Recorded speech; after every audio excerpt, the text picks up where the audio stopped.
Hello everyone. Okay, let's get started. Number of things I'd like to do today. I said in the stream description that I'd like to look at fortress cells, minimum and maximum cells. While preparing for yoga this evening, I thought about those and decided it might be interesting to see if we can generalize to cells in cell pairs in relationships. So before we do that, I just want to deal with a couple of bits and bobs that are left over from our code base from last time. So let's get started. And the thing that I want to do is just pop into the loader. And it occurred to me that here, where we iterate through all of the, the palindrome lines, we're repeating ourselves. There's no need to do all of this. We can just take line.len shifted right one, and that way we're only taking the half line that we need to. So I just that was bugging me. I noticed it when I was looking over the code earlier today. So I'm just going to fix that.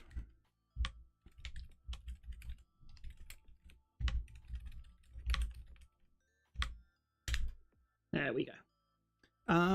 The second thing that had occurred to me might be nice to do is to make it so that we are doing the equivalent of what Kajibin does across all of our test puzzles.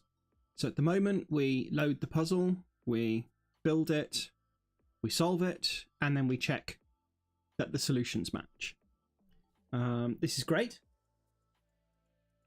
You know, we do it for strange level. Let's just see, that works. But we now have a significant number of puzzles in there. Some of them are fpuzzles based, some of them are Sudoku Maker based. I think it would be nice to just add a couple of quick test cases in so that we can run cargo test, which at the moment, even if we say -- all, there's one puzzle load test and one logical step action test, which is a documentation test, and 2 documentation tests there. You know, we're not doing an awful lot of testing. We should at least get some high level tests done. And we may as well stick those in Kajibin, because why not? And then we'll move that into like the library for Kajibin.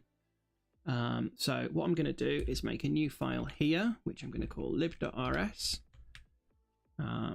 And we're going to move this function into here. And we'll do use Kajibin. And that's going to have to be public. So that lets us get another step. And then I'm thinking that if we effectively abstract all of that into load a puzzle, and then so I'm going to extract into a function, and we're going to call that load fpuzzles puzzle, and then we're going to, is there a way to extract that into, no, okay, so we'll just manually pop that across.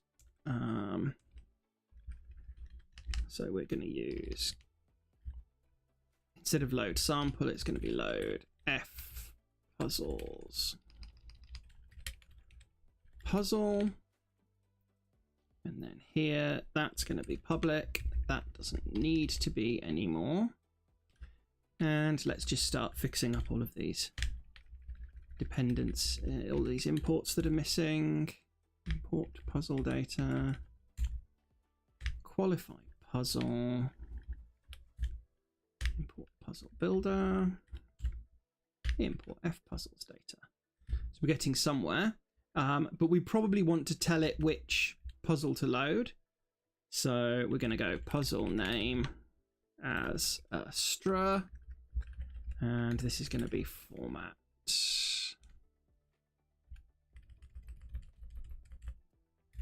puzzle name .json,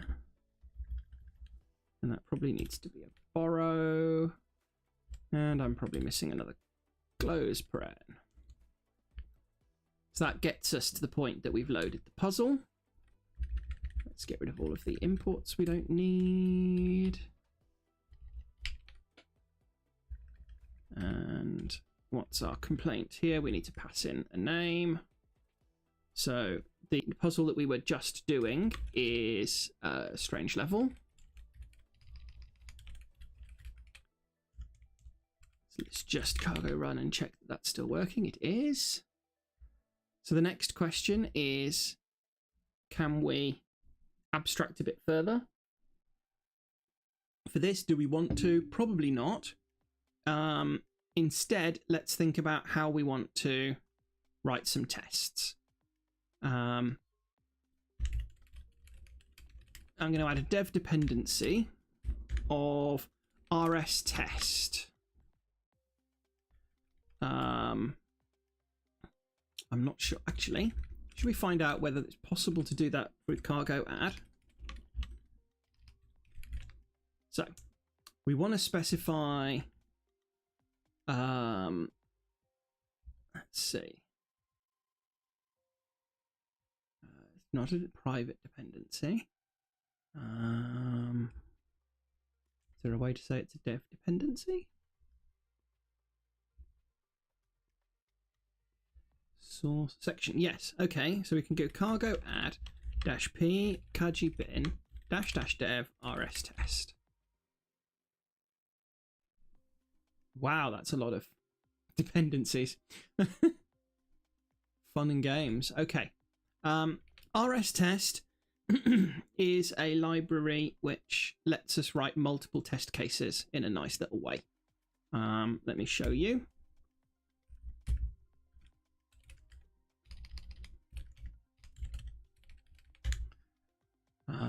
Basically, you can use the rs test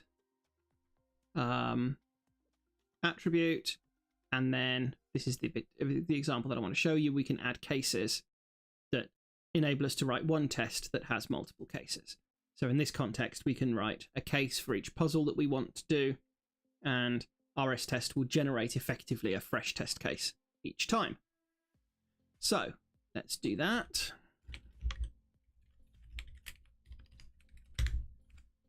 And so in here, we're going to have f. Well, no, let's go. You know, we'll call this end to end.rs, just in case we write some unit tests for other things later. So it's going to use kaji bin star, and let's start by just doing a singular test just to see how this stuff works. So we're going to call this puzzle works. And what we're going to do is we're going to steal from fn main all of this. We're going to paste that in. And because we're only going to do this for tests that we have embedded solutions for, we're going to assert that board has been solved. And we're going to extract the puzzle solution. We're going to then check that the solutions match, although in practice we're going to assert that the solutions match. So let's just import that. And then we're going to say, rather than if let some solution equals raw board solution, we're going, well, we can say if let that, we're going to go else panic no solution in puzzle input, and we are going to assert equal real solution, and solution. So that's our quick check. And if we run cargo test,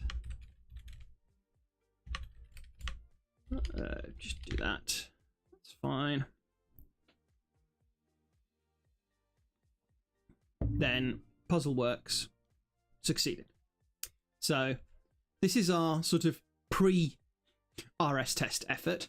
And now we're going to RS testify it. So we're going to go, that's actually an RS test.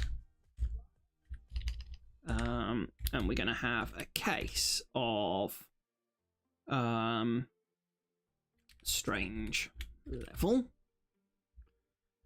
And that is going to be called puzzle. And this is going to take a case of puzzle, which is a borrowstra. So we've switched now into the tests. And you'll see here that this runs all of them, and this one runs just the first case.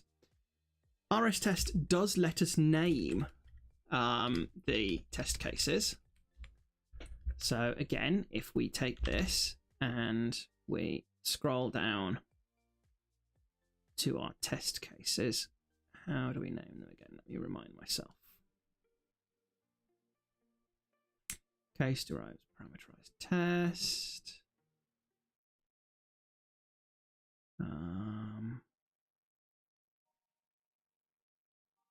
Feature flagged test cases. Optional case description. : That's the trick. This is going to be case : strange level. And you see now it's case 1 strange level rather than just strange level, rather than just case 1. Unfortunately, we have to repeat that name, but that's fair enough. We could, in theory, instead of saying strange level there, we could say that that's about palindromes, which might be a nicer way to do it. So let's remind ourselves of all of the sample puzzles that we have that are F puzzles based. So we've got back and forth. Back and forth is back and forth is the palindromes, which means that strange level is probably the clones. No, strange level is our odd even. Oh, I'm doing really well tonight. So that's odd even. Then we have a case for palindromes, which is back and forth. Clone Wars will be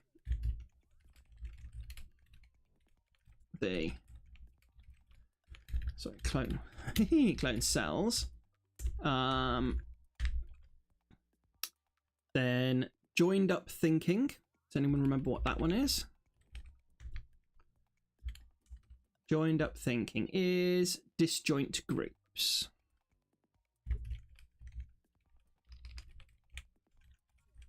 Joined up thinking. Piggly Wiggly is whatchamacallums, irregular regions. Quad bike for quadruples.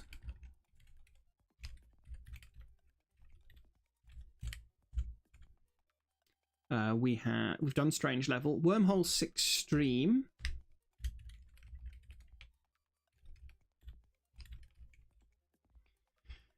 Try and remind myself what that one is. Wormhole 6 stream.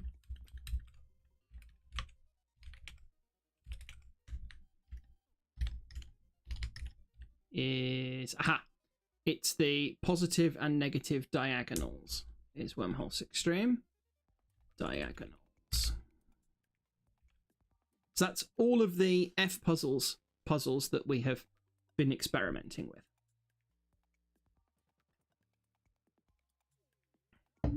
So let's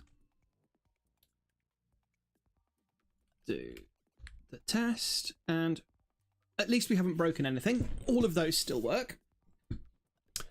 And finally, I'm going to call that one F puzzle works, because of course this is a loading an F puzzle. We can repeat this function, and Not massively enamored of the idea of repeating it for now, but it'll do.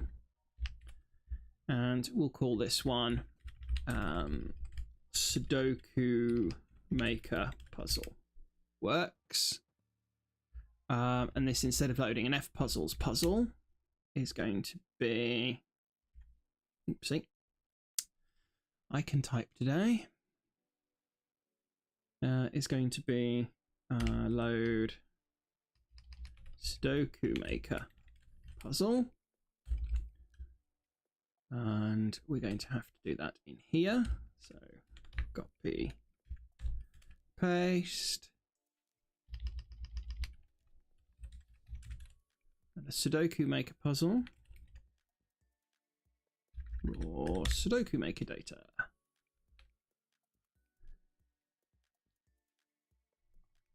So we've now got this, and then we get to go, it's an RS test. Case. So the raw Sudoku Maker puzzles that we have are Anti-Night 1,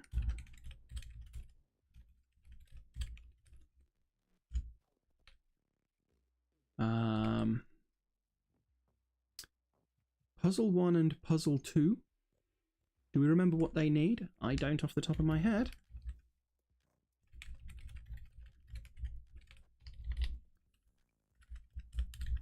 We'll check on those in a bit. Excuse me. Swordfish 1 and X-Wing 1, 2, and 3. So, case Swordfish. And case X-Wing 1, X-Wing 2, and X-Wing 3. Okay. So, which one did we fail to work? Case 3 unknown.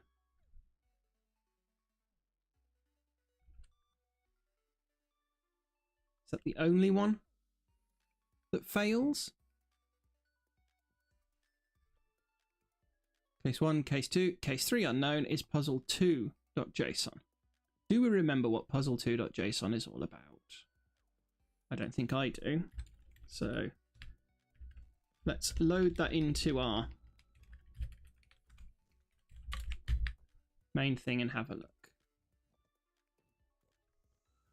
So we had naked singles, we had pointing cells, we had a 3 tuple, and then we didn't get any further. That's interesting. Right, I'm going to put that one on my to solve later list. So I'm going to comment that out, and I'm going to put to do, determine what this puzzle was and what we have broken.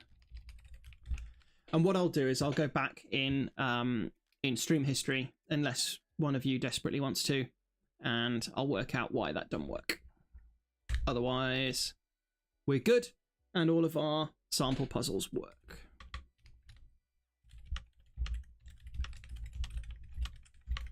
So kaiji bin, add tests for all our sample puzzles.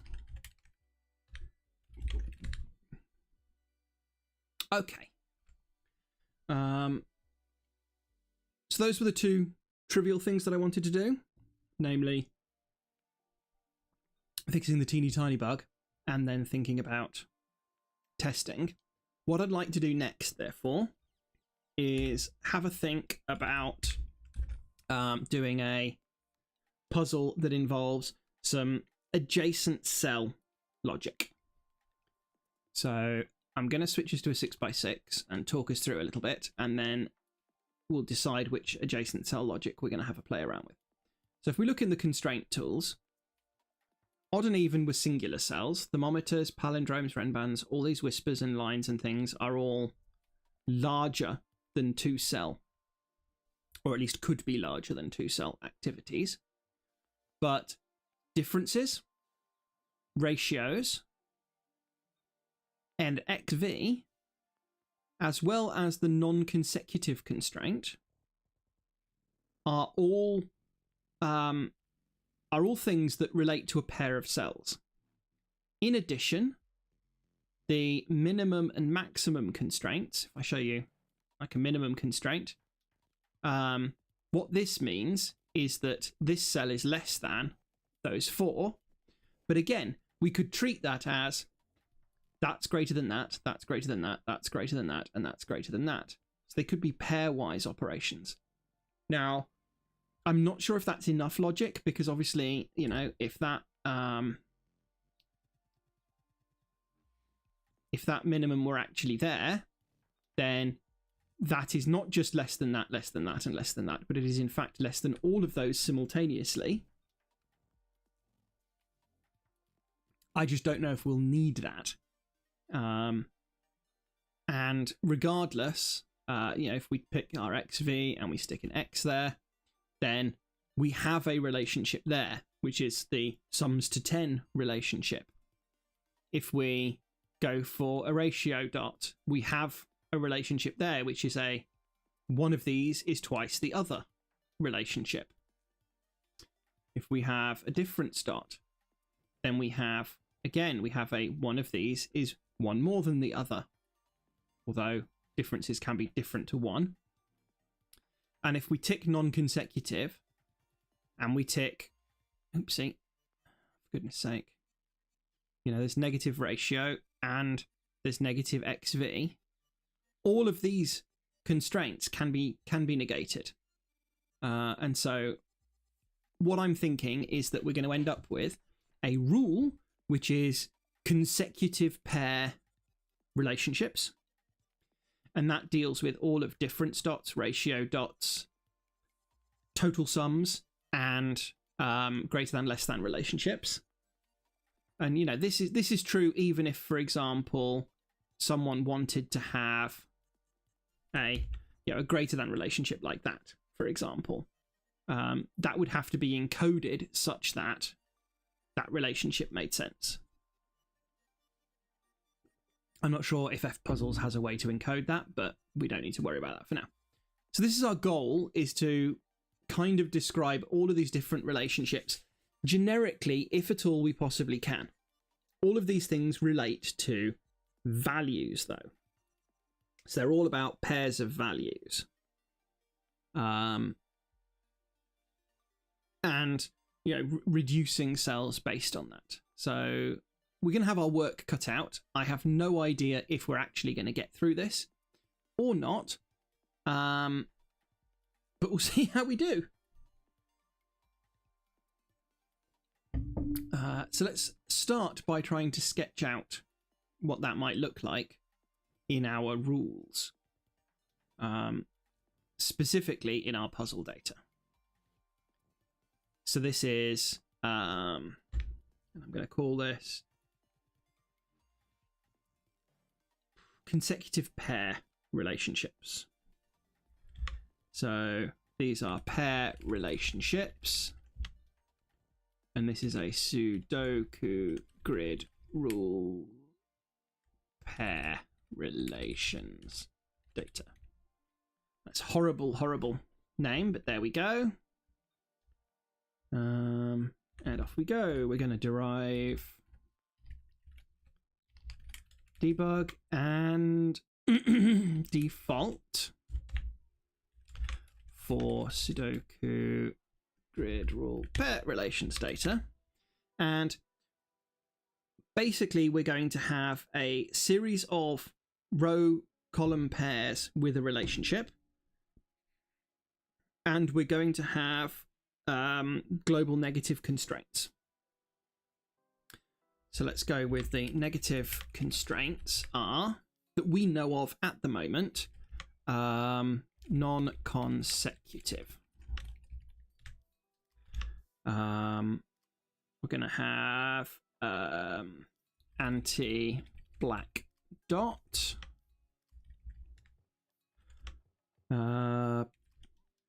anti-x, anti-v. Now, I would imagine that x and v, you know, fpuzzles set had a singular thing for anti-xv. We'll see how we go.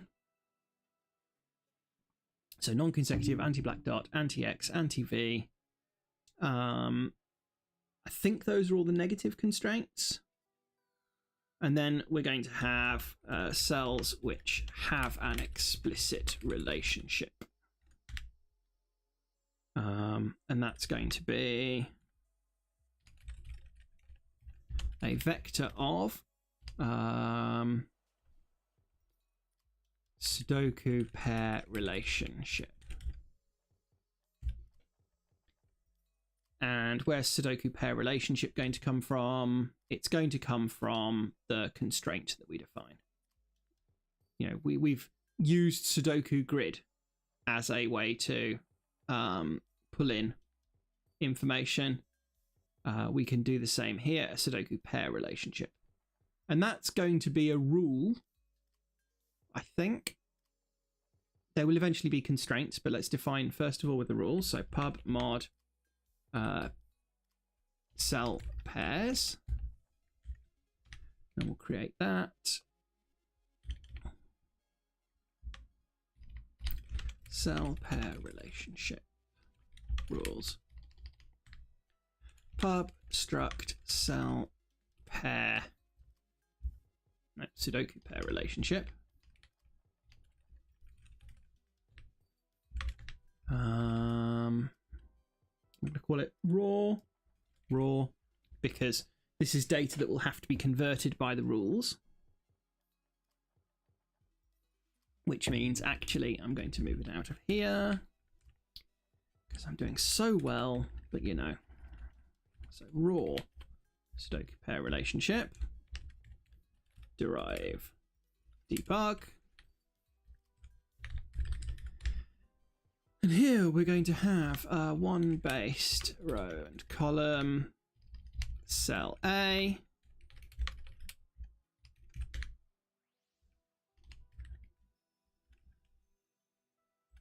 and cell B. And then we're going to have the relationship. And the relationship I will jump back to my rule for. So let's define our rule first. So pub enum relationship. So these are the explicit relationships between pairs of cells. Explicit relationship between a pair of cells. So the kinds of relationship that we can have are just an inequality. And the inequalities that we need are less than, greater than. Those are our minimum and maximum fortress cells. And we probably also want to have a less than or equal to, greater than or equal to.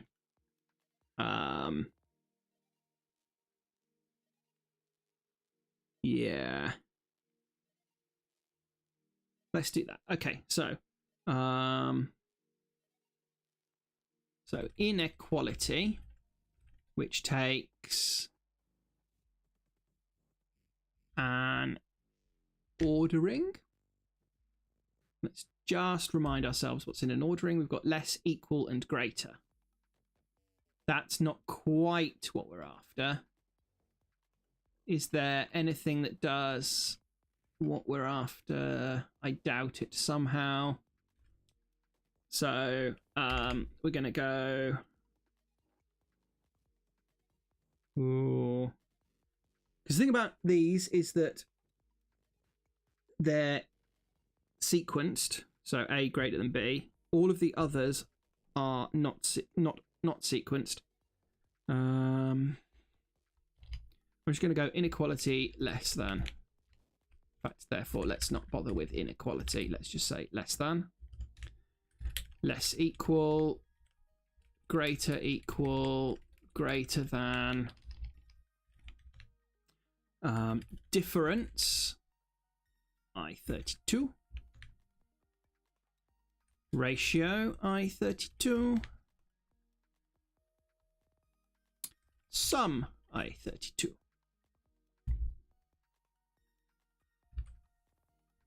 Is there anything else? let's just remind ourselves, the less than and the greater than are fortress cells. Less equal and greater equal might be relevant if we come to having the fortress. Goodness me, it's an unusual noise outside. Sorry about that. Depending on whether doublers are present or not, so I want to allow for that. It's also possible that we can use those relationships when it comes to whatchamacallits. Get the in the moment.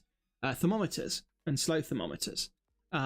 Next question is, do we need both ways round? The answer, of course, is no, because we can just reverse the ordering of the cells. So we have less than and less than equal. Difference, sum, and ratio. And just remind ourselves, those two. So fortresses, minimum and maxima, and thermometers. Less equal, slow thermometers, or both of the above where doublers are involved. Who knows? Difference is white dots. Sum is X's and V's. Ratio is black dots. And our goal is always to understand how to use the relationship and the values that are possible on each side of the relationship to restrict the values that are possible on each side of the relationship. So that's where we are. We should probably derive debug, and these are very lightweight, so they can be clone and copy. So let's come back here and go relationship. And this is we'll call that a cell pair relationship. And those all need to be pub so that they're just data. And we're good. So this ought to represent everything that we need in order to load a puzzle that has some of these relationships. So let's find a puzzle with one or more of these relationships and see what we can do. Give me a moment to yoink up my puzzle catalog. I have a non-consecutive. Let's bring that up. So this is a pure global negative constraint. Do I have something where it's not purely global negative?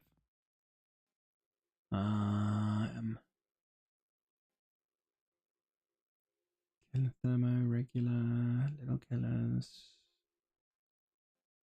non-consecutives, odd, even.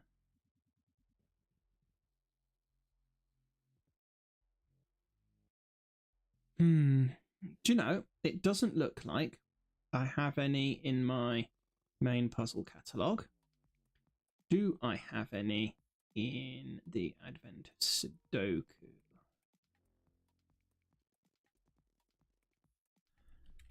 Advent of Sudoku.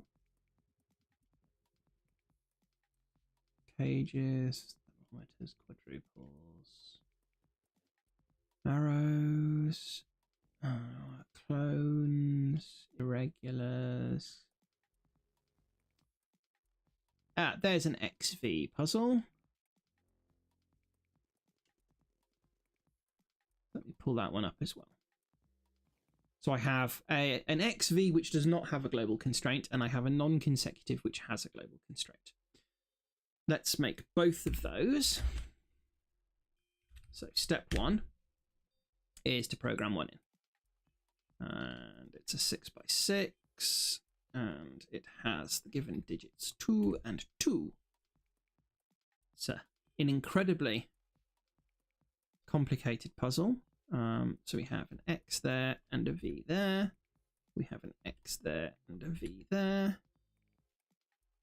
An X there, a V there, a V there, a V there, and an X there.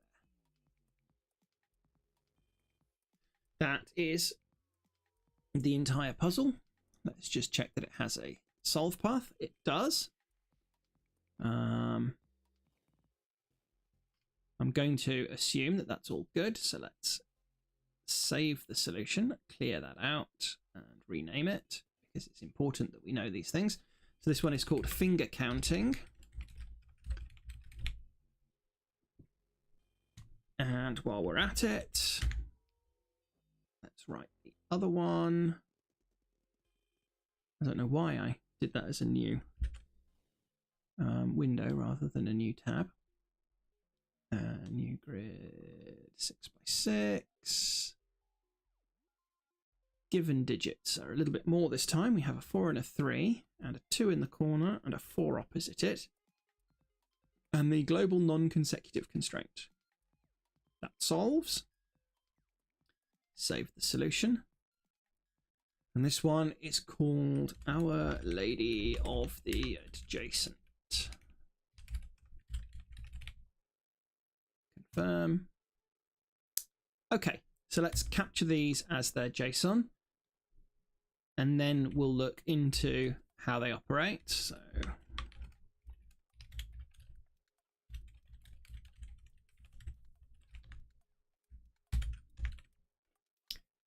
that's Our Lady of the Adjacent, and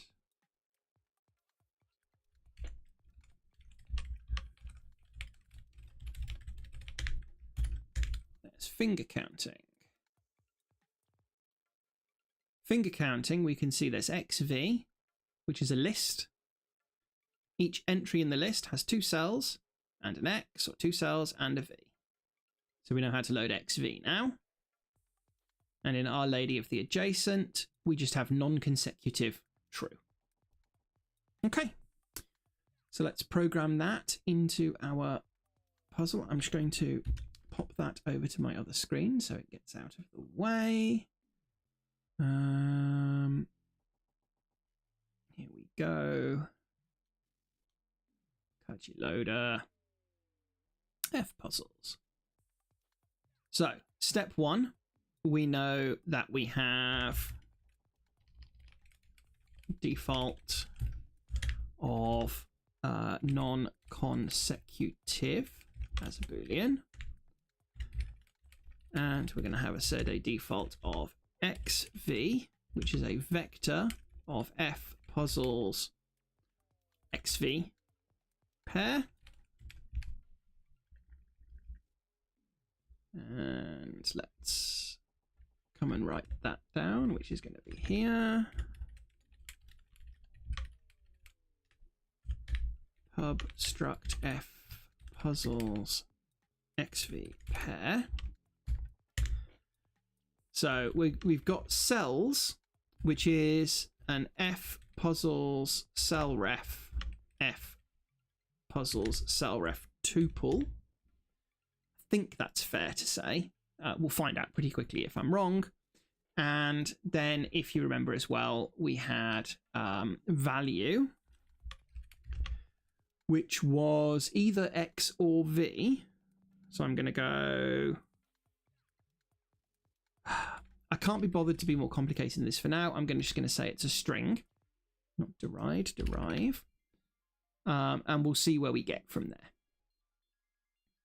So next stage is we're going to add those to our test cases. Because I think it would be rude not to. So we're going to have a case of XV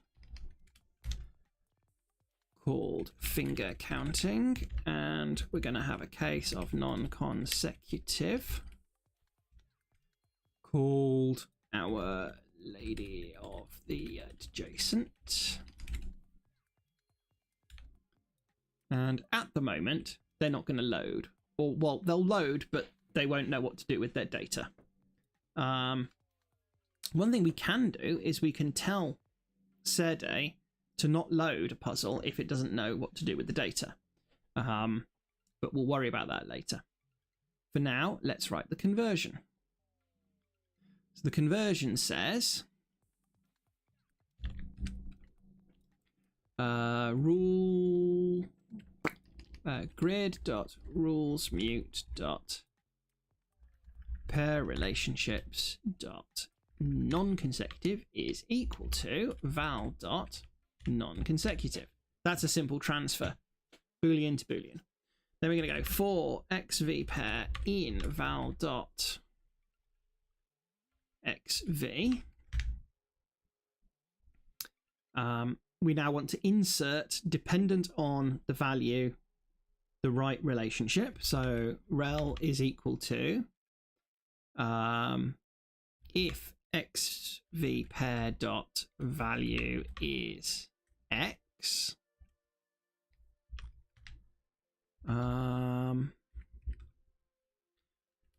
cell pair relationship sum 10, else cell pair relationship sum 5 semicolon.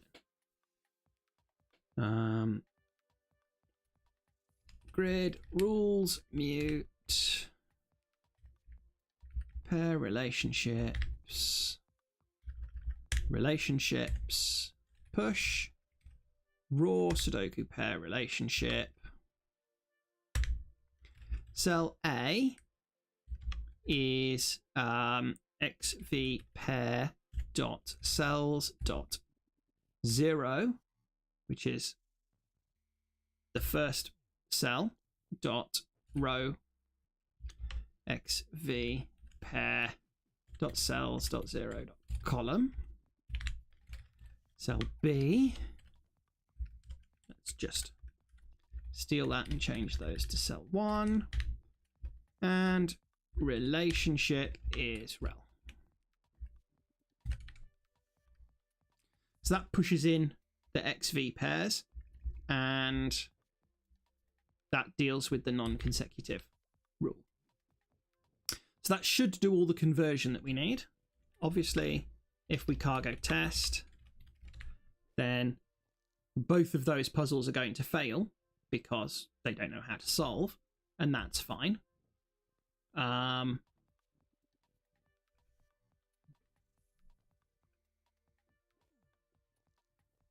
But we can go from there. So in theory, we've now loaded that information in, and we have that relationship. So let's see where we are.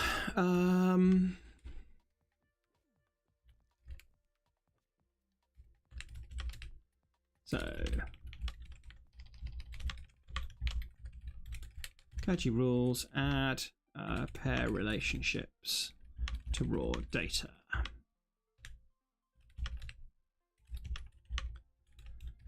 Kaji loader.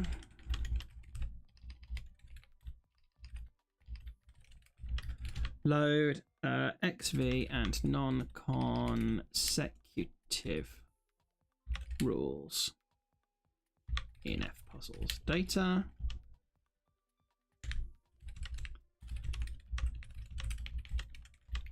Kaji bin add xv and non-consecutive tests. They fail for now. Okay. And so rather than just doing cargo run, we can actually just run the relevant tests. In fact, let's just get a command line together for that now. Test-p kaji bin -- test end to end -- and then xv. So that just runs the xv test, and non-consecutive runs that test. Ooh, okay. So we've got our cell pairs here, and what we need to be able to do is we need to be able to have a rule that can set up all of the relationship constraints that we care about. Remember that a relationship constraint might be like, does not have this ratio, does not have this difference, does not sum to this. And so each of these cell pairs that we set up as a constraint is going to have to understand that and deal from there. But our rule is just going to create and apply all of those based on the things that it's been given. So let's try to define our rule. So we're going to define a cell pairs rule. And that's going to have to derive debug. And inside here, we're going to have all the information that we need. So we're going to have all cells, which is going to be a vector of cell index. Because there's no point in computing the cell pairs that are positive if we can't deal with negative constraints. And we can compute all of the possible cell pairs from that set of cells. That's, I mean, it's not ideal, but, you know, it's easy enough to do. Next, what we want... Oh, actually, should we take a grid rather than an all cells? Yeah, so we'll take a grid, which is going to be a vector of vectors of cell index. And that's going to be row col. Because that way we can just effectively take rows.clone from the Sudoku grid, and this will enable us to do adjacency computation. Yeah. Or we can add to the board a give me your orthogonal neighbors function. I like that more, so I'm going to do that. So we're going to go back to all cells, and we will do orthogonal pairs from the board. Then we want relationships, which is going to be a vector of cell index, cell pair relationship. I don't think it needs to be anything more clever than that. And so we are good. That is always what we care about. I'm going to add... Do I want to? No. I'll just have to have a cell pair matches type function. Because what I'm thinking of is when I compute all of the cells for the negative relationships, then we'll need to worry about that. And I'm going to go negs, which is going to be a vector of cell pair relationship. And the reason that that's trivially just cell pair relationship is because the negatives will apply to all pairs that aren't explicitly mentioned here. Okay, impl cell pairs rule. New is going to take some cells, which will be an impl into iterator. Item equals cell index. It's going to take some relationships, which will be an impl into iterator. Item equals cell index, cell pair relationship. And it's going to take some negs, which will be an impl into iterator. Item equals cell pair relationship. And it will return a self, which will just be cells.into_iter.collect, rels.into_iter.collect, and negs.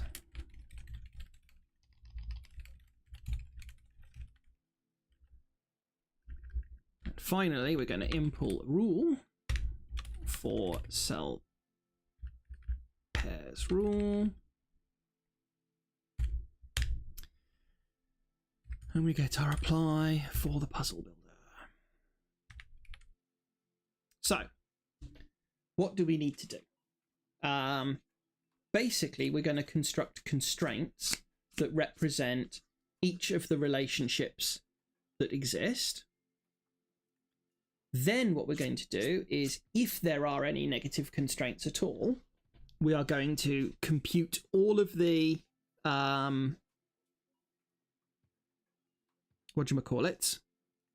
all of the cell pairs that exist in the board, and if there isn't an explicit relationship between those two cells, we're going to say, well, sucks to be you, you get all of these negative relationships applied. And I think we have to constrain ourselves in that manner, because otherwise we're going to have a lot of difficulty with these things. So, at this point, we actually want to define a cell pair constraint.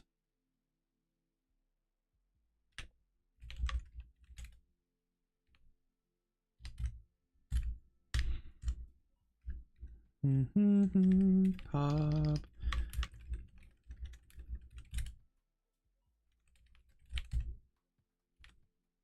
And I know that generally speaking, I don't like using the word constraint in a constraint, but given that we've got rules and cell pairs and so on, oh my goodness me, how has Copilot come back? I keep turning this bleeding thing off. I apologise. I'm going to have to find another way to turn the blasted thing off. Cell pair relationships as a constraint.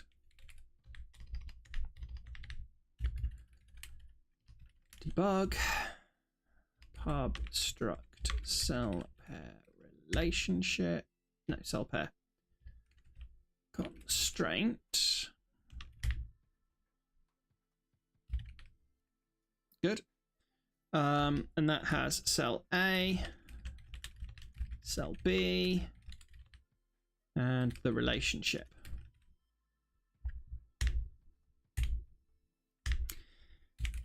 And whether that relationship should be negated.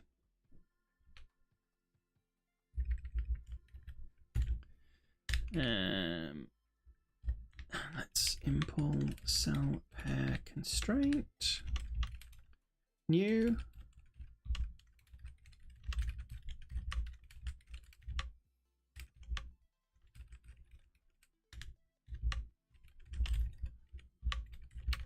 It seems so silly, but you know, this is just the way it is for now.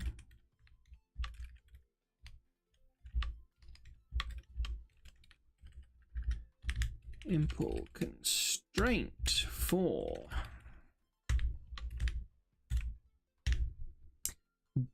and we'll leave both of those as to-dos for now, because I don't need to do the implementation to write the rule.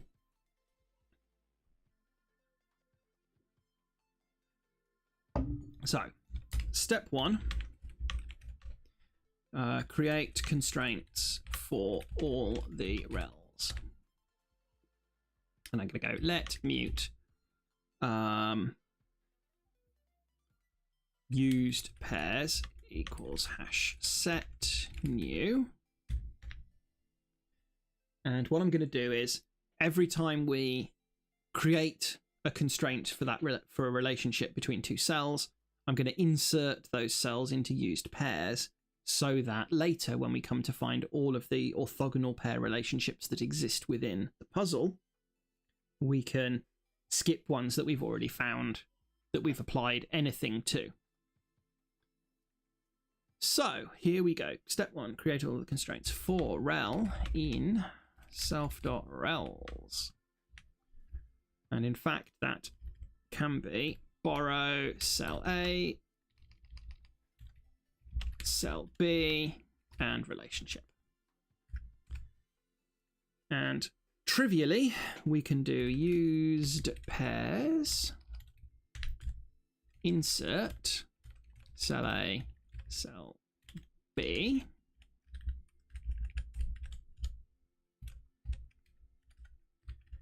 and we'll insert it the other way around just to make life trivial for later when we are trying to iterate through these things.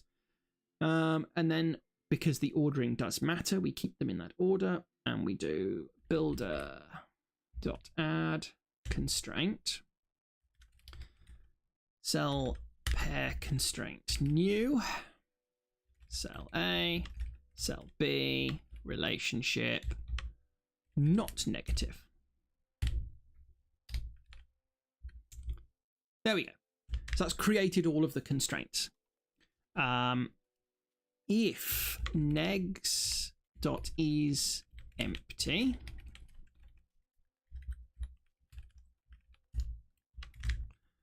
return. Nothing more to do, so return. Otherwise, we need to find all of the adjacent pairs in the grid based on the set of cells that we have.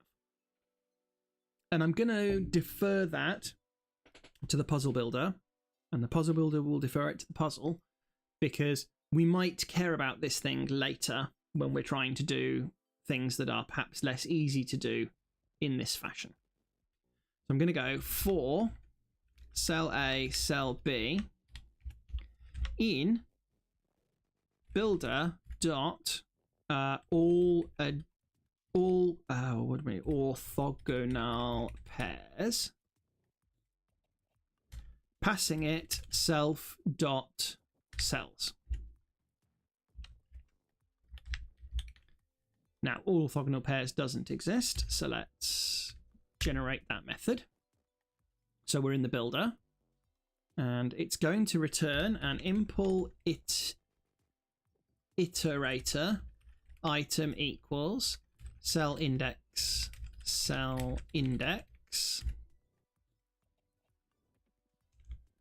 and we're going to defer that to self dot puzzle. No, we're in a puzzle builder here, so we can't defer it. We're just going to have to go with it. Okay. Sorry, I thought we were at a board, but we're not. We may end up repeating this functionality later. Okay, so orthogonal cell pairs happen when row column differences apply. That was a really bad description, but you know, there we go.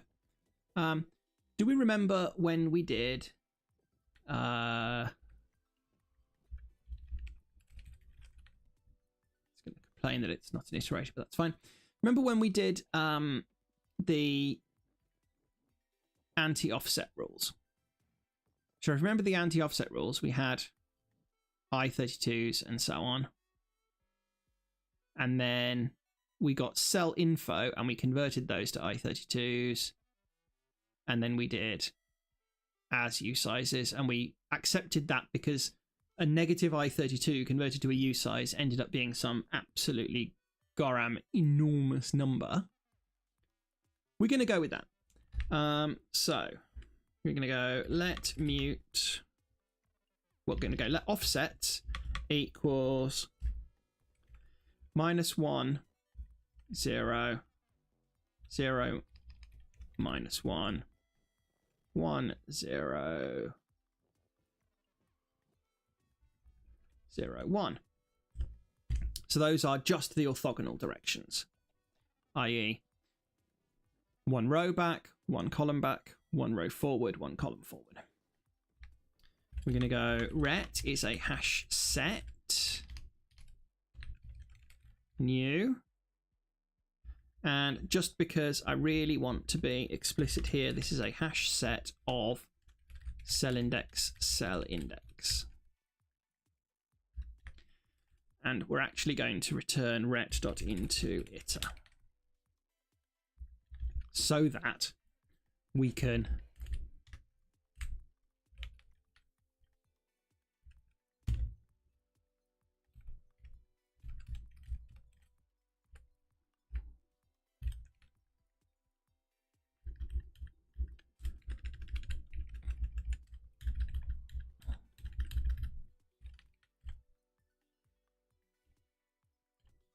what's it whinging about? Constant is never used. That's fair. Right. And our next step is basically going to be for each cell in the list of cells we've been given. So for cell in cells dot iter dot copied. There we go. And we'll call that cell A.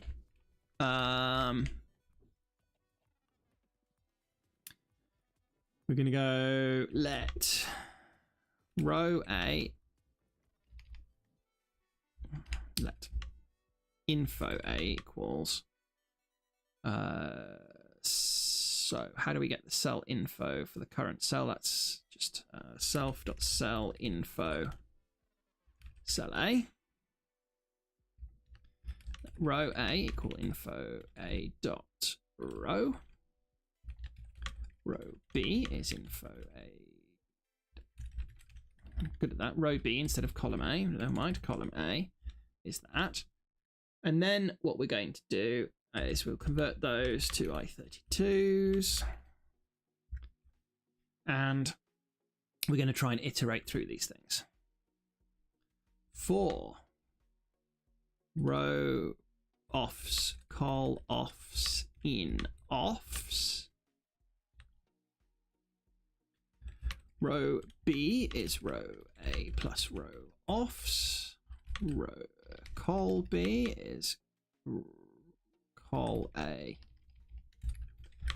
Call offs if let sum cell B equals self.cell at row B as you size. Call B as you size. So we found two cells that are adjacent to one another. If cell A less than cell B, ret.insert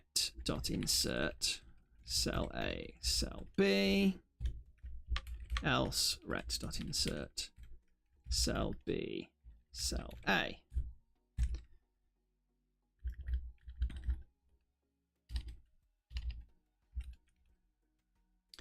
Binary operation less than cannot be applied to puzzle cell index. It doesn't matter that these are not really comparable. All that matters is that I end up with them always in the same order so that the hash set doesn't have to worry about it. Remember that these are negative constraints, and so they're never going to be things like less than, because that doesn't make any sense for a negative constraint.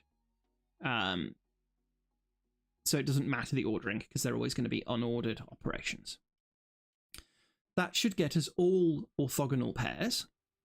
So now we can do something with those.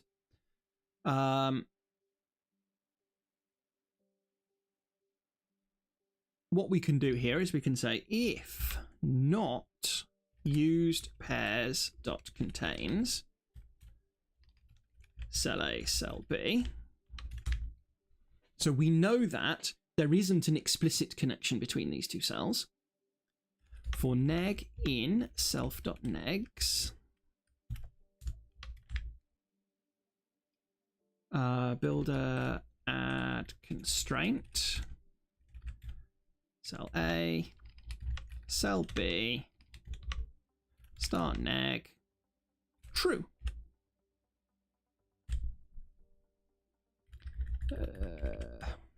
Cell pair constraint new over all of that. There we go. So that should add our negative constraints in.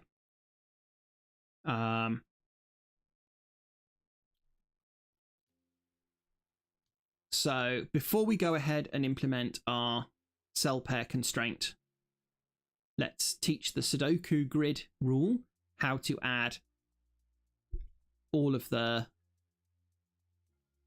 cell pair relationships together. So this is not that one, it's this one. So this is the cell pairs rule. It needs to know all of the cells, and it needs to know the relationships and the negative relationships. So let's put those together. So before we add the Sudoku techniques,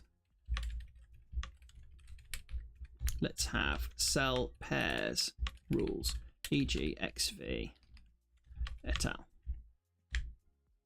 So negs is going to be an empty vector, and then we're going to say if raw rules,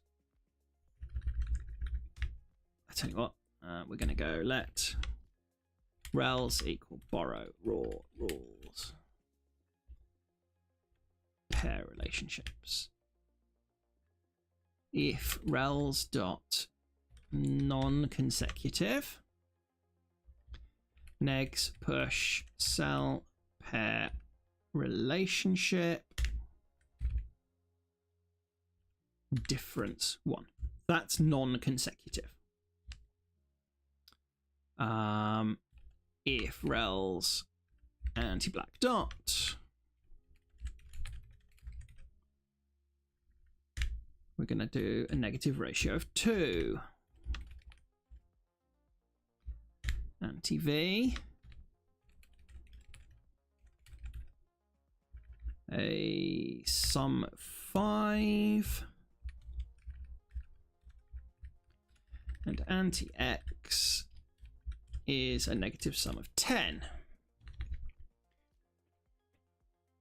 Next, we are going to compute all of the positive relationships. So let pos rels equal vec empty. And I'm going to call that just neg rels because I think that's fair. So positive relationships. We've got rels dot relationships dot iter dot map given R, which is a raw Sudoku pair relationship, something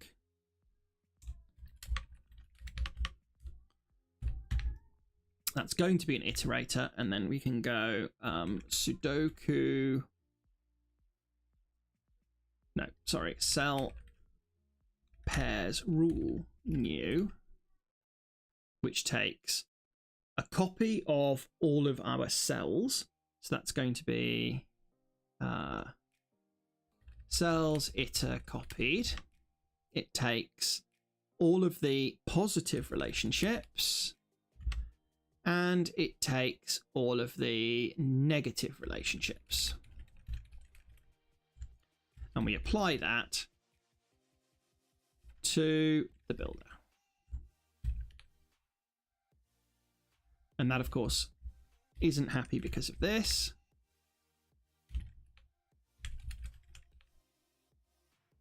But now it's fine. And what it's complaining about here is don't need to call into iter because it takes an into iterator. So our positive relationships here just need to be converted. Remember that ultimately it needs to be a tuple of 2 cell indexes and a cell pair relationship. So it's going to be r dot cell a.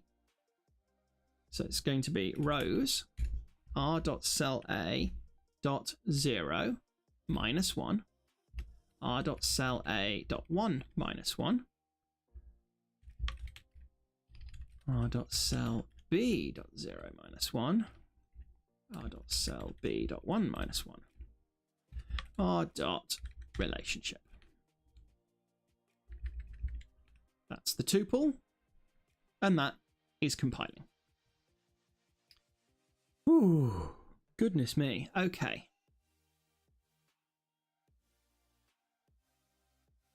In theory, we now reach here. And here, I'm just going to go panic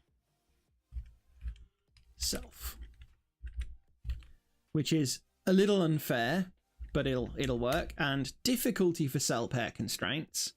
I'm going to go with medium plus 1,000.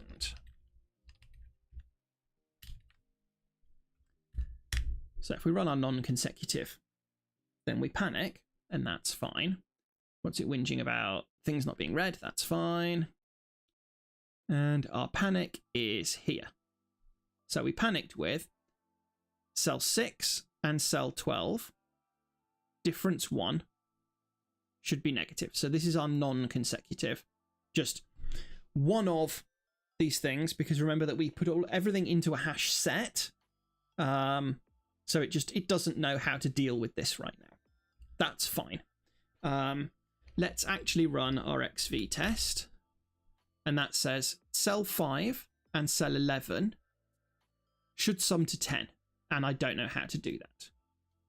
If we remind ourselves of what that particular thing looks like, let me just go and find the puzzle. Here's the puzzle. Cell 5 and 11. 0, 1, 2, 3, 4, 5, 6, 7, 8, 9, 10, 11. This pair. And in this pair, we need to sum to 10. And that's correct. That's an X. Hooray! This is correct. And if we, instead of panicking, we ePrintland, then we would see all of those constraints instead. Some of them are summing to 5, those are the V's. Some of them are summing to 10, those are the X's. And of course, we don't solve it. Right. We have a little under an hour. Can we actually succeed in making anything work? Prep board, realistically, nothing for us to do here. We might be able to do some restrictions later, but let's not worry about that for now. Instead, let's write our logical step function.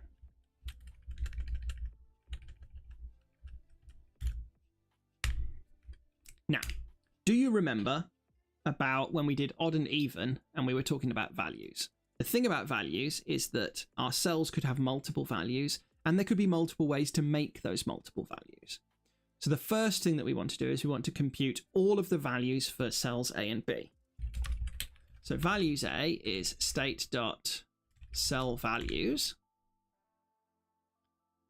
at self.cellA. And we'll collect that as a vector. Values B, state cell values self cell B, collect as a vector. So we've got all of our values.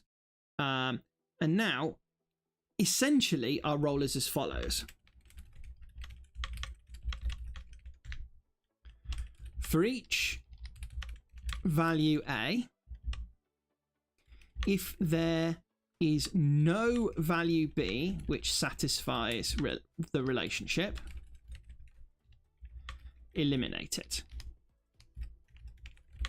if possible. Repeat, value B, value A, swapped. That's what we're going to do.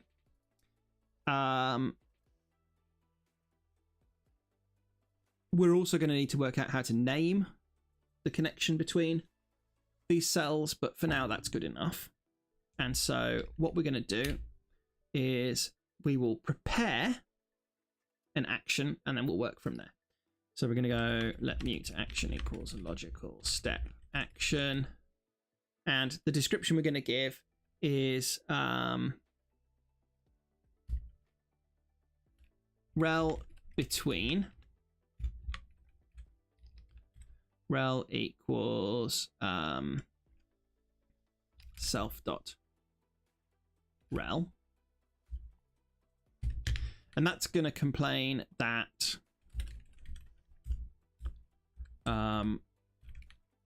self.rel is not display. Yep.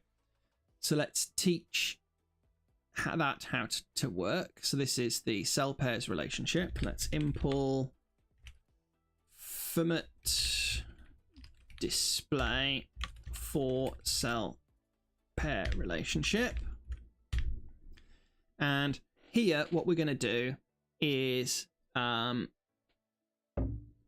match self can I, if I whip that out and I go use self star match self fill match arms. Is that allowed? Cannot resolve self star finite cell pair relationship star.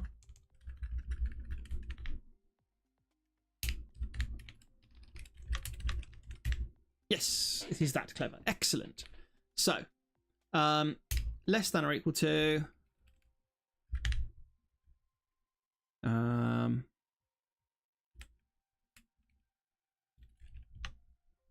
it's just a less than relationship.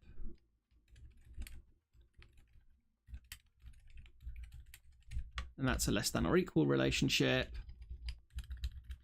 Difference n becomes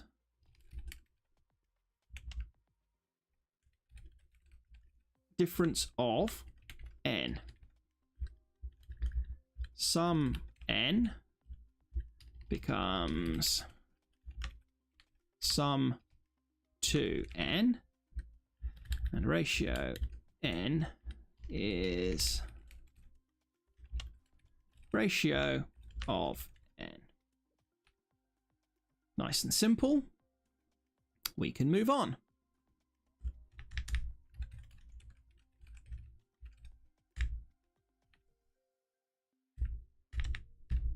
Next thing that we want to do is to work out whether or not the logical step can do anything. That was really badly described, but hey.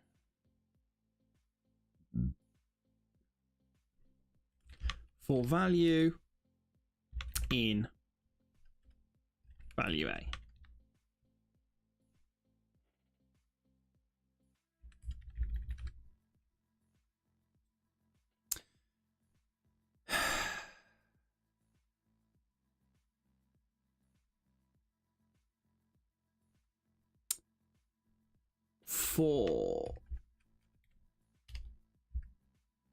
If not values B iter map any given value B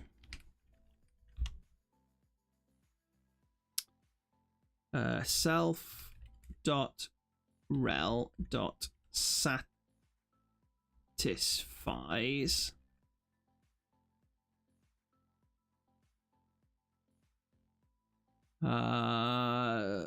value. Right, so we're not doing negative constraints. If I just do this, negative constraint is just about inverting the sense of the test, really. You know, so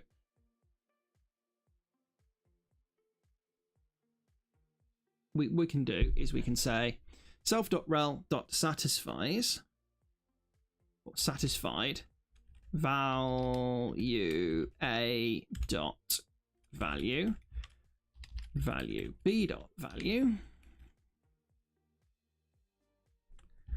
XOR self dot neg.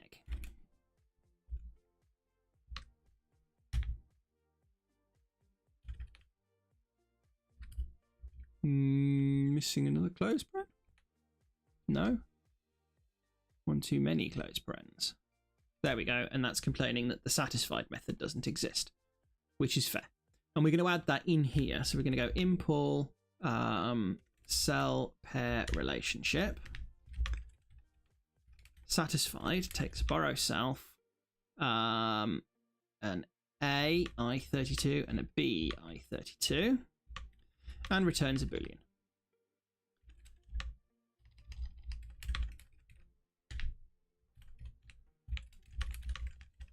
So less than means A must be less than B. No choice.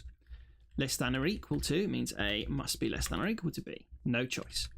A difference of n means that A minus B dot abs No, in fact, we can go better than that. We can go a.abs diff b must be equal to n. I need to stick a borrow there to shut that up. Yes. Okay. Sum of n means that a plus b must equal n.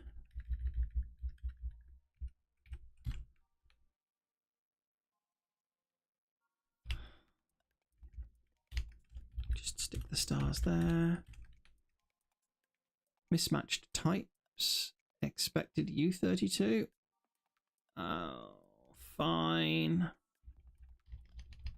A minus b abs.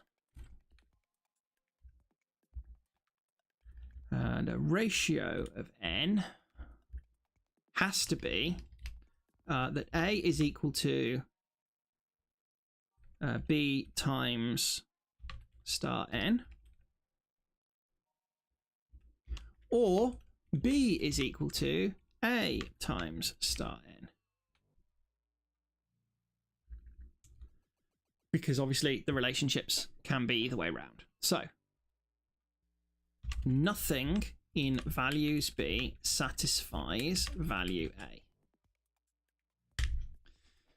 a. If you remember when we did the odd even constraint here, we said that we were only going to work for single value lengths. If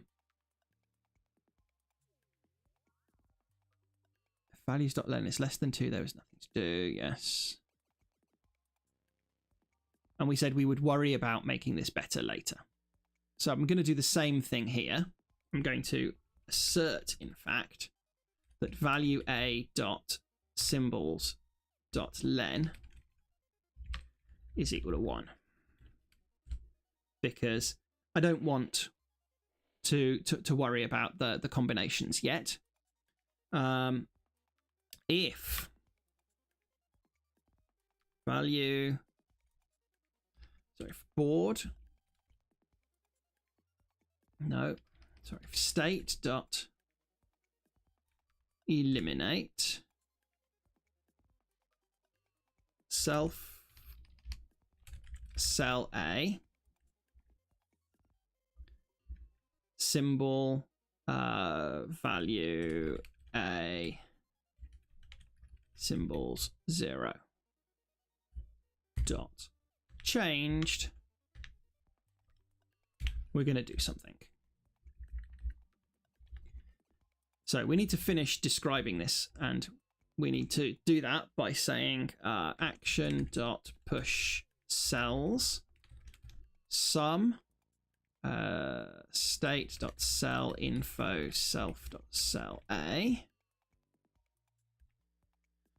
dot iter dot chain state sum state dot cell info self dot cell b.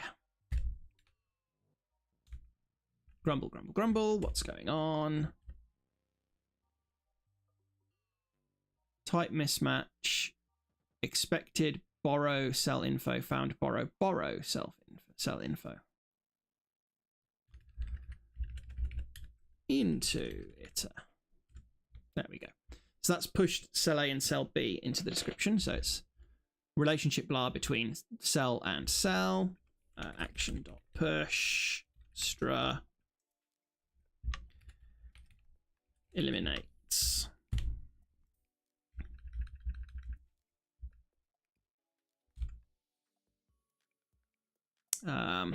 so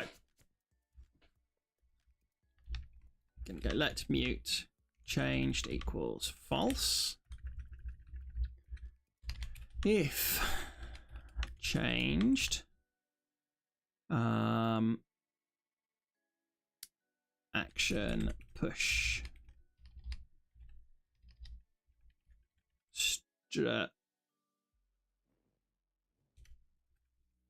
comma changed is true. Action push push symbols some value a symbols 0 state dot symbol of that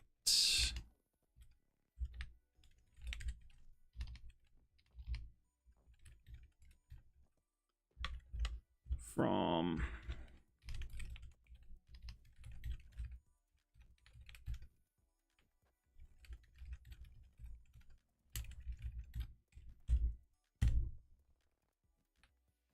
that does that elimination. And then we are going to say if changed return action.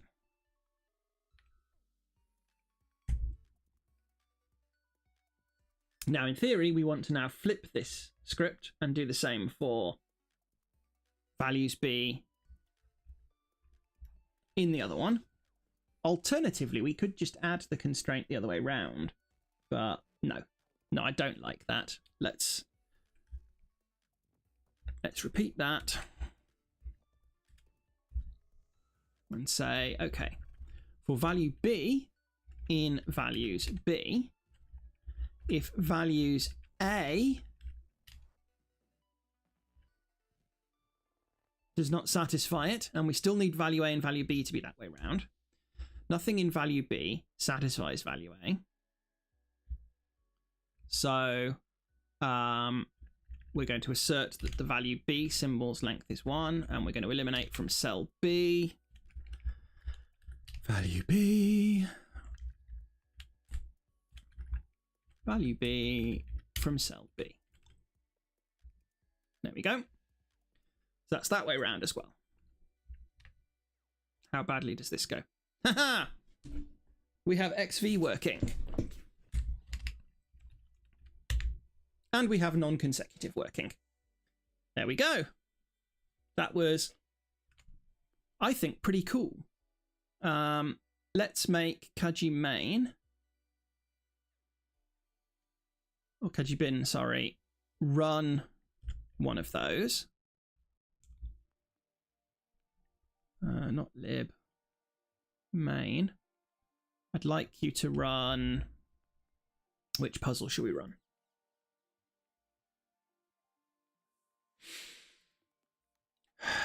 Which puzzle shall we run? We shall run finger counting, because that's the XV one. Go run. So the sum to 10 between row 1 column 6 and row 2 column 6 eliminates 3, 2 and 1 from row 1 column 6, and 3 and 1 from row 2 column 6. Sum to 5 eliminates 6 and 5 from those two, and in fact 4 and 3 and 6. Sum to 10 eliminates. So you see, that is doing the work necessary, and then everything else is naked singles like we would expect from a nice simple tutorial puzzle. This makes me very happy. And now let's give it our lady of the adjacent. And this time we've got these negative constraints. And at the moment we're saying difference 1 does this. So let's come back to here and let's stick in an extra thing there, which is going to be, we're going to call it neg. And we're going to say neg is if self.neg, then neg is going to be negative, else it's going to be the empty string. Now when we run this, we can see that we're actually running the negative constraint here, which is effectively the non-consecutive constraint, difference of 1 negative. Between row 3, column 3 and row 3, column 4, eliminates 2 from row 3, column 3. And if I bring back Our Lady of the Adjacent puzzle, let's just remind ourselves, row 3, column 3, and then row 3, column 4 eliminated 2 from row 3, column 3. Row 3, column 3, and row 3, column 4 eliminated 2 from there. Sorry. Row 3, column 3, and row 3, column 4 eliminated 2 from there. There we go. That's the elimination that occurred. That can no longer be 2 because of that 3. Then, between row 3, column 4 and row 3, column 5, eliminated 4 and 2. So it took 4 and 2 out of there. So that 3 got acted upon. Then we got some pointing cells. Then we had a negative constraint between row 1, column 6 and row 2, column 6, eliminating 3 and 1. So that 2 there eliminated 1 and 3 from there. So you see, all of these things work to do what we need to. The description isn't necessarily ideal, but we can see each of the constraints doing work. And in this context, we got a negative 2 tuple, some hidden singles, some naked singles. And in fact, we held out all the way until there of needing negative constraints. So that's actually a pretty strong example puzzle. This makes me very happy. So I am now going to add Kaji. So that is the all orthogonal pairs function.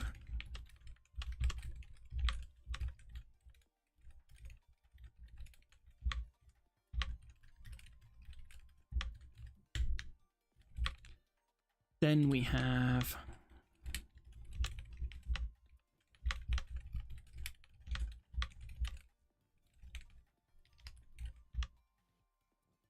ships functionality.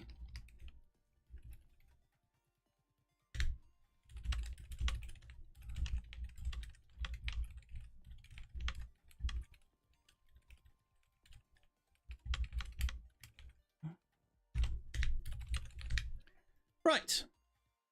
So in theory, we've done all of the pair constraints.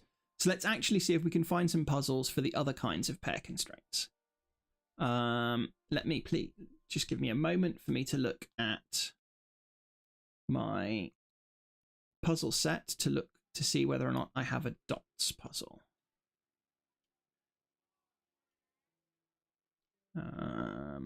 Here we go. I do have a dots puzzle. So let's go here, new grid 6 by 6. Let me pull it up over on my other screen so that I can confirm I know what I mean. So this does not have a negative constraint, but we do have ratio dots there. There, there, there, there, there, there, there, and we have difference dots there and there, there and there, and there. And this puzzle is called Alien Abacus. And let's double check that it has a solution. It does. Let's double check that it is a unique solution. It is. So let's capture that solution, clear it out, and have a look at the JSON. So this time we have a difference and a ratio list. The difference list, each entry has 2 cells. The ratio list, each entry has 2 cells. And it doesn't tell us what the difference or the ratio is. If no number is entered, the difference will be assumed to be 1. So if I go back to here and I press that and I press 4, and then we come back to the JSON, then there is a value which is 4. So, and I'm going to guess again that if I do a ratio constraint there, and I say 4, then that last ratio is going to have a value of 4. So the difference and ratio objects are the same shape, They're not the same shape as the XV because the value is a digit instead of an X or a V. We might eventually be able to unify those by converting them to a cell difference relationship, but we can't for now, so let's pop that one out.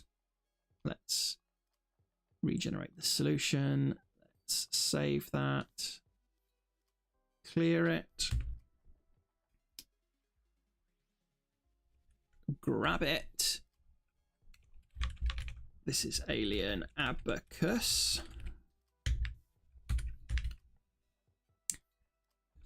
And just to remind ourselves before we come and write the code, difference and ratio. Okie dokie. So, step 1, teach RF Puzzles code how to load it.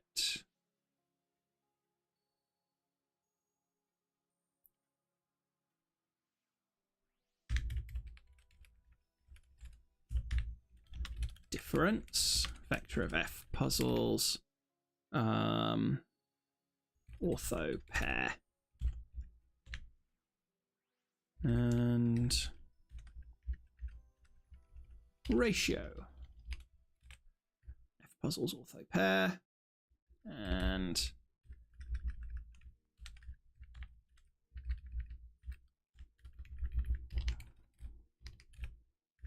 ortho pair, the value is an I32. That should be enough to be able to deserialize it. So now let's write the loader. So here we can go for diff in val dot difference rel is cell pair relationship.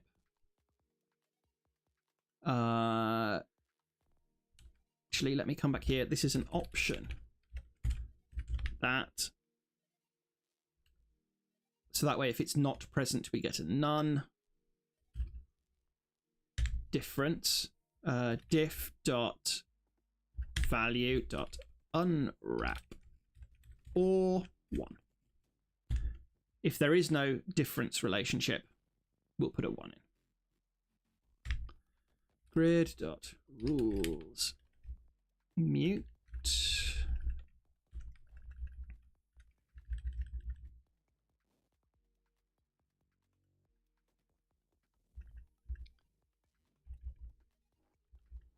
I'm just very quickly going to rename that XV pair and then rename it back to diff.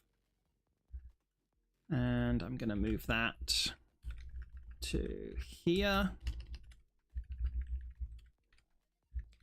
And then we're going to repeat that whole thing for the ratios.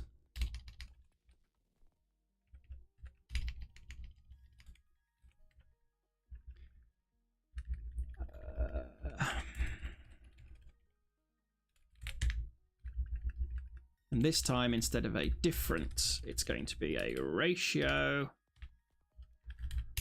where the default is 2 to 1.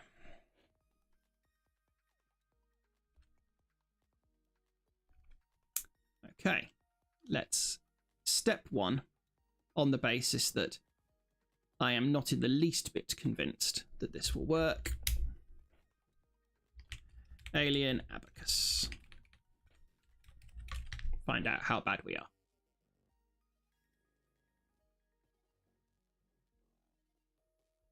Yep.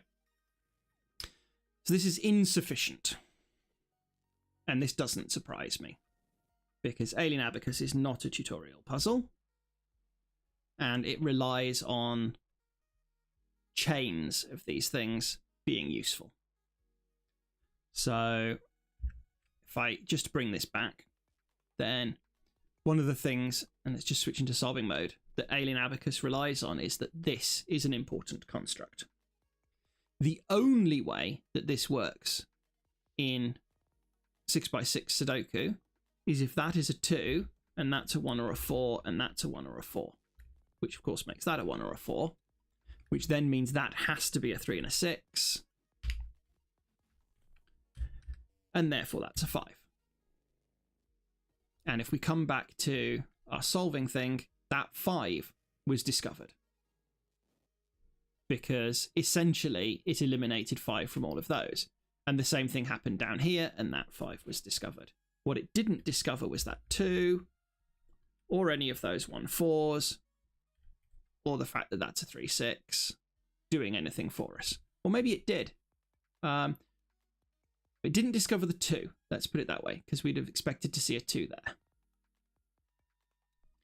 And this means that we're actually going to have to be cleverer about these differences, because the moment you join them together, more things happen.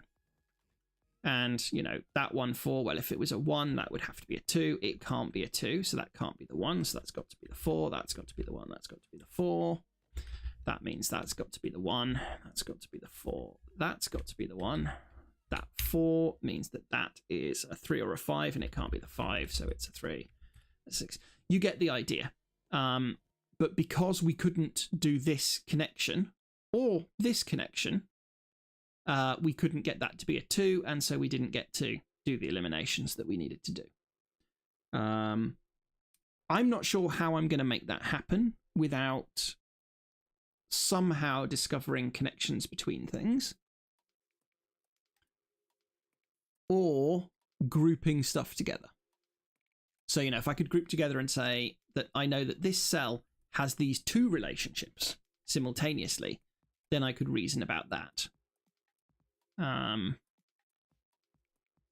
So for now, we know that alien abacus doesn't work. And what I'm going to suggest we do is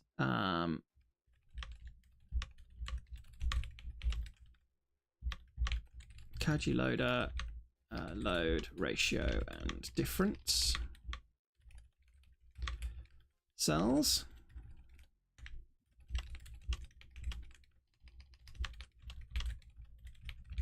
Add alien abacus, which we know does not work yet. So we're going to have to think about how to solve that, and this is not something that I've put much thought into yet. Because at the moment we only know about individual ratios, individual relationships. How am I going to go from individuals to what I need? I'm not sure, and I'm running out of steam. I mean, we got further than I was expecting, to be quite honest, but my throat's hurting. So I think what I'm going to do here is I'm going to stop, and I'm going to instead throw it over to those of you that are watching. If any of you have any idea how we might extend what we've done today to make these chains actually logically solve, then I would appreciate some input. Otherwise, what I'm going to do is I'm going to go away and I'm going to try and work out what it is about that singular test case. And let me just pull that up to remind myself of it. This puzzle 2 test case. I'm going to try and work out what it is and whether we've broken something, or if it's just that that one never did solve and there's actually some work to do to get to a point that that one can solve. Let's just pull that JSON up and confirm that it has a solution in it. Puzzle 2 does have a solution, and it just says puzzle needing tuples. So we've probably broken something, which will be interesting to try and fix.